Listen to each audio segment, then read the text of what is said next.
tomorrow there's a memorial in L.A. It's planned, but, you know, what do you think of the way that the media's been covering this? Because, you know, one guy says, oh, it's bad, he was a pedophile, he was this, he was a bad guy. Right? And then another person says, no, this is a guy who gave an amazing amount to our world. So I'm throwing it out. Peter King was the senator. Yeah, didn't we have a clip? Because I have the quote.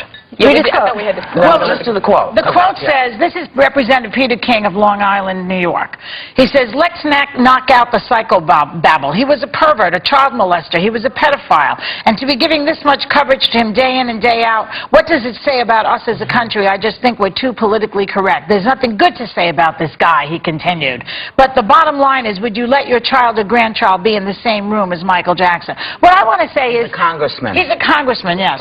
The thing about Michael Jackson, I would like to say that there was too much coverage of it. I mean, I could not... They said the coverage is Michael Jackson, and then the crawl is North Korea has nuclear weapons. Hello? It should be the opposite. Right. You know? But that's one thing. The only thing I would say about him, and, you know, he did settle a $25 million lawsuit with a family that the kid claims, but he was not indicted. No. He was never convicted. And so we don't know what actually happened. He was acquitted the second time. He was acquitted. Yes. But it's just suspicious if it's $25 million payoff. I mean, come on. He was not brought up on charges. I know. He was acquitted. Then why did he pay all that money? Because he didn't want to go to court. It's why people settle out of court. Because one thing that happens is, I don't know, probably nobody's ever sued you, but when you are sued, it is on you to prove. They don't have to prove their charge. You have to prove it. Right. It's costly and it's a pain in the butt. Right. You know, and so sometimes, you know, it's just easier. Give them what they want and they'll go away.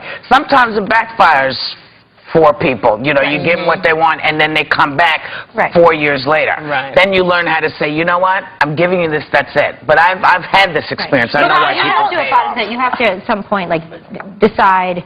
You know your gut instincts, but we have to trust our judicial system, you know, to the extent that it's doing the job that it needs to. So, and I think it's also different after someone has passed. I mean, I think that you know, there's a certain amount of respect. I do agree. Our troops, you know, over the course of the 4th of July weekend made incredible strides in Afghanistan. That was like a secondary note. I think that there were things that really did happen in the world that maybe should have taken precedent, but I do think the moment was deserved to him as a person for his passing. Also, too, you remember We Are the World. He and Lionel Richie wrote this song called We Are the World, which did an amazing job for all these people, brought attention to people all around the world and what they were going through. So this man affected everybody all over the country, the world, the nation. So it's a lot of coverage brought on that. What is it, 20% of his money to charities that go to children. So I mean, look, you know, I like to separate the art from the artist. I think that we have to, we can hold two thoughts at once in our head. So on the one hand, he's a great artist, very original, very, very important to American pop culture.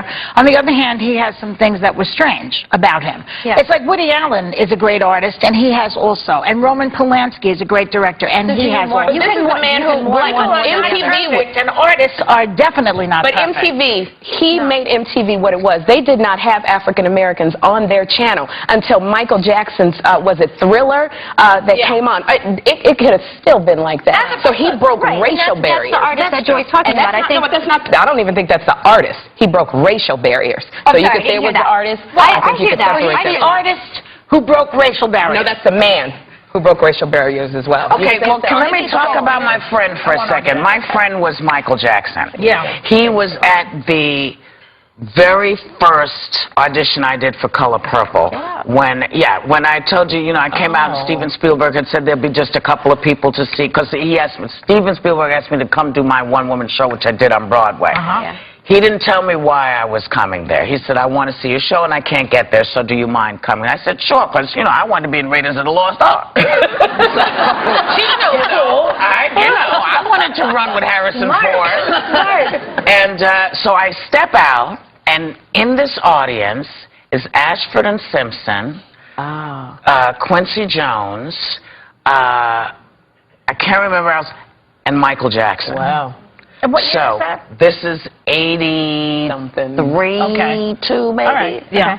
So, for me, every big event that's happened in my life has always included Michael Jackson. Now, and to answer Mr. King's question, would you leave your children? Yes, I would. You yes, would leave I your did. children I with left my child with Michael. Yes.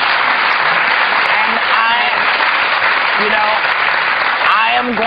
I am going to err on the side of him not really sort of knowing the music or caring or just wanting to be out there or having something to say, because of course everybody has the right to say something. Right. But unless you know for sure, especially if somebody's been acquitted, it's probably a good way to avoid a slander suit from someone's family. By saying, I think that this person did this, I think that this, not that's what they did, that's what they did, that's what they did, because clearly in court, it was not proved that that's what they did. So, No. I'm just saying,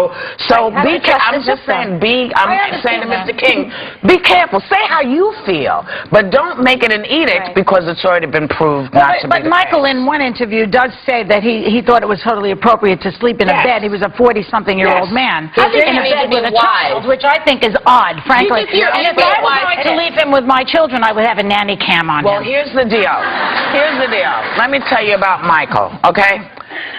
Michael Jackson, from the time he was that big, did nothing but perform. Right. No life, no kid life, no nothing. This guy, sex is not part of his world. This is my opinion. I never believed that sex was part of Michael's world. So to him, hurting a child, he'd rather hurt an adult if he was going to hurt somebody. He would never hurt a child. This is the last person in the world, because to him, they were the only people that understood him. They were the only people.